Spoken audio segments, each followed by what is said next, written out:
Olá, produtor rural, tudo bem com você? Espero que sim! Nós somos o Grupo de Extensão e Pesquisa Animais para Agroecologia, da Universidade Federal de Viçosa. Buscamos uma produção animal com menos impacto, respeitando o meio ambiente, os animais e as pessoas envolvidas no processo.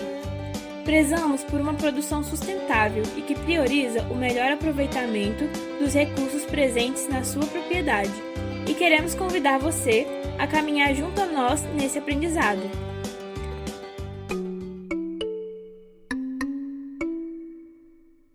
Bem-vindos, pessoal, a mais um programa do Animais para Agroecologia.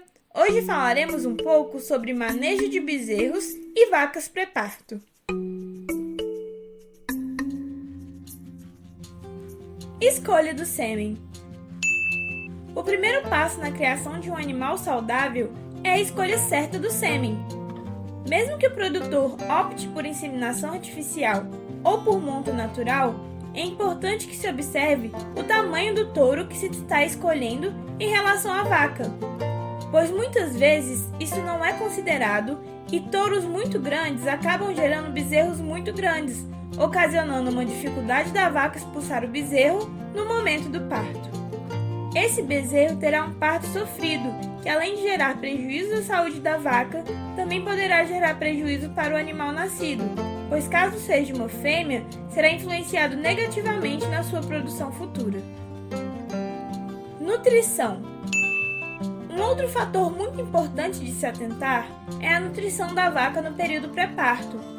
Muitos produtores tendem a pensar que uma alimentação excessiva nesse período será benéfica para o bezerro, mas de acordo com algumas pesquisas, o que tem sido observado é que vacas que são alimentadas moderadamente produzem bezerros com desempenho superior a que são alimentadas de forma excessiva.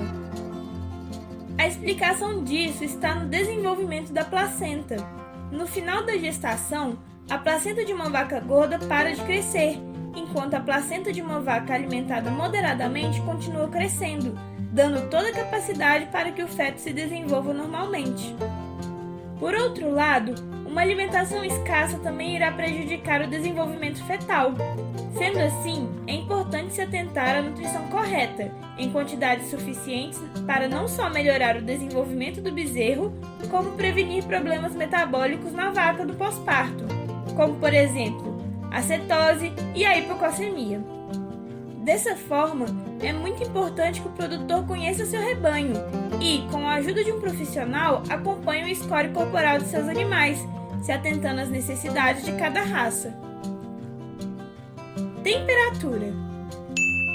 Importante se atentar também ao resfriamento dos animais no pré-parto. É muito comum os produtores deixarem os animais soltos no pasto embaixo de sol quente, o que afeta diretamente o desenvolvimento do bezerro, pois vacas em estresse térmico, ou seja, que estão sentindo muito calor, diminuem o consumo de alimentos.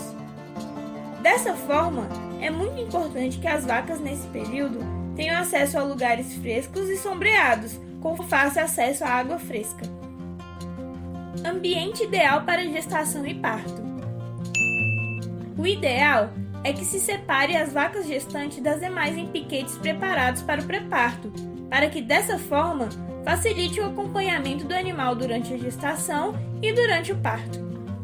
O manejo de vacas gestantes, principalmente ao final da gestação, deve ocorrer apenas quando for realmente necessário. Nestes casos, o manejo deve ser muito calmo, conduzindo as vacas sempre ao passo, evitando aglomerações, agressões e uso de choque. Submeter vacas gestantes a situações estressantes pode induzir abortos. No momento do parto, é importante se atentar se está tudo ocorrendo normalmente e caso o bezerro esteja com dificuldades para sair, o auxílio pode ser feito por alguém qualificado. Um passo-maternidade adequado é aquele que oferece espaço, sombra, água e alimento à vontade para todas as vacas. Este local deve ser calmo, longe da movimentação da propriedade, como currais, casas e estradas, pois no momento do parto, vaca e bezerro passam por um momento de reconhecimento mãe e filhote. Os estímulos externos podem prejudicar esse reconhecimento. Em áreas com muito movimento, as vacas geralmente interrompem o contato com o bezerro, deixando de cuidar da cria para ficar em vigilância, atento aos movimentos. Com isto, ocorre um aumento no tempo que os bezerros levam para se levantar e mamar. O ideal é que os lotes de parição sejam formados bem cedo, se possível logo após a confirmação da gestação, minimizando o estresse provocado pela formação de novos lotes na proximidade do parto, pois, como se sabe, quando há formação de novos grupos, há um aumento de brigas que podem resultar em acidentes. Antes do início da estação de parição, as cercas devem ser vistoriadas para diminuir o risco de que bezerros recém-nascidos passem para o pasto vizinho. Isso é comum quando definimos a maternidade em áreas pequenas, o que aumenta a probabilidade das vacas parirem ao lado das cercas, aumentando o risco de caírem no pasto ao lado quando tentam se levantar e muitas vezes não conseguem voltar junto de sua mãe. Não permita que outros animais, como cães e galinhas, tenham acesso às vacas recém-paridas, pois sua presença pode levá-las a reagir com movimentos bruscos que podem causar acidentes com os bezerros. Existe ainda a possibilidade de ocorrer outros acidentes com os bezerros, que podem ser minimizados evitando-se situações que colocam suas vidas em risco. Por exemplo, devemos evitar pastos maternidades pequenos, com alta densidade, muitos animais juntos, com buracos e com declividades profundas, que acumulem água. Colostragem. Após o nascimento, é importante que a mãe seja ordenhada para que se tire o colostro. O colostro é o leite inicial secretado pelos mamíferos após o parto. Ele é rico em vitaminas, minerais, proteínas e imunoglobulinas, que são anticorpos que fortalecem o sistema de defesa do organismo do recém-nascido. Além disso, o colostro é importante porque sua qualidade nutricional é muito maior quando comparado ao leite normal e ao de transição, sendo muito importante para o ganho de peso do animal. A colostragem é o oferecimento desse leite e é o momento que a mãe passa a imunidade para o filho, fortalecendo-o nessa fase inicial. O que pouca gente sabe é que existe um intervalo de tempo para que ocorra a absorção dos componentes do colostro. Isso acontece porque as células intestinais do bezerro apresentam melhor capacidade absortiva durante as primeiras horas de vida. Passado esse período, a absorção fica comprometida, sendo diminuída e, portanto, a eficácia dos constituintes do colostro cai drasticamente. É viável que o bezerro seja colostrado dentro de no máximo 6 horas de vida. O ideal é que o colostro seja fornecido em balde adaptado, mamadeira ou sonda esofágica, pois desta forma é possível monitorar a quantidade ingerida pelo animal e certificar que essa etapa importante foi feita da melhor forma. No entanto, é comum alguns produtores terem dificuldade de ordenhar as vacas para a retirada do colostro.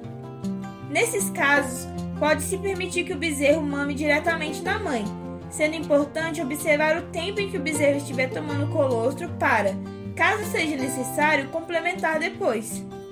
Mesmo assim, esse último método dificulta mensurar a quantidade ingerida pelo animal e, portanto, a eficácia da colostragem. Algumas vacas podem não produzir o colostro. Isso pode ser resultado de um adiantamento do parto, uma vez que a maior produção acontece no final da gestação. A antecipação do parto geralmente pode ser causada por estresse térmico, parto gemelar ou baixa alimentação. Asepsia ou cura do umbigo. Após uma colostragem bem feita, é importante que seja feita a cura de umbigo do animal. Essa etapa é importante para proteger contra a entrada de micro-organismos e assim evitar possíveis infecções umbilicais, o que impacta diretamente o desenvolvimento futuro do animal. Esse procedimento consiste em imergir o cordão umbilical até a sua base em uma substância antisséptica e desidratante durante aproximadamente 30 segundos. A substância que possui essas características e que é mais recomendada para este processo é a tintura de iodo com concentrações de 7% a 10%. A frequência mínima a ser adotada é de 2 vezes por dia, até o dia em que o umbigo seque e se desprenda do abdômen. Não se recomenda cortar o umbigo, a menos que esteja arrastando no chão. Em casos como esse, é importante que a tesoura a ser usada esteja desinfetada. Pode ser realizado pelo calor ou álcool 70%. E cega, para macerar, ou seja, fechar os vasos sanguíneos da região. A conservação da tintura de iodo ao abrigo da luz solar e da matéria orgânica é essencial para garantir o seu desempenho, visto que o contato do produto com esses fatores reduz a sua eficiência. É por esses motivos que se indica o armazenamento do iodo em um recipiente âmbar, ou seja, escuro, para reduzir a passagem de radiação solar, e do tipo copo sem retorno, para evitar o retorno de sujidades do ambiente para a tintura. Instalações. Por fim, para a manutenção da saúde do animal, é importante que os bezerros sejam abrigados em instalações limpas com proteção à luz solar direta e à umidade excessiva, uma vez que nessa fase é muito comum o desenvolvimento de diarreias causada por micro-organismos que se desenvolvem facilmente em ambientes mal manejados e que atualmente constituem a principal causa da morte desses animais. O ideal são ambientes frescos com acesso a água limpa e alimento abundante. Além disso, ao contrário do que muitas pessoas pensam, nessa fase é importante também que esses animais tenham contato moderado com carrapatos, para terem condições de desenvolver imunidade contra os micro-organismos transmitidos por eles e dar uma melhor capacidade ao corpo de reagir às doenças. Bom, pessoal, esses são apenas alguns dos cuidados que devem ser tomados com os bezerros e animais pré-parto, entre muitos outros. Espero que tenham gostado do programa. Por hoje, ficamos por aqui, mas na próxima segunda-feira estaremos de volta abordando o tema Manejo Sanitário da Ordenha. Caso queiram tirar alguma dúvida ou fazer alguma observação a respeito, podem entrar em contato conosco pelo nosso e-mail animais.agricologia@ufv.br. Sigam-nos também em nossas redes sociais, Instagram, @GapoUFV, e em nosso Facebook, Grupo Animais para Agricologia, em nosso canal no YouTube, Animais para Agricologia DVT UFV, para poder acompanhar as novidades por lá. Tenham um ótimo dia e até semana que vem!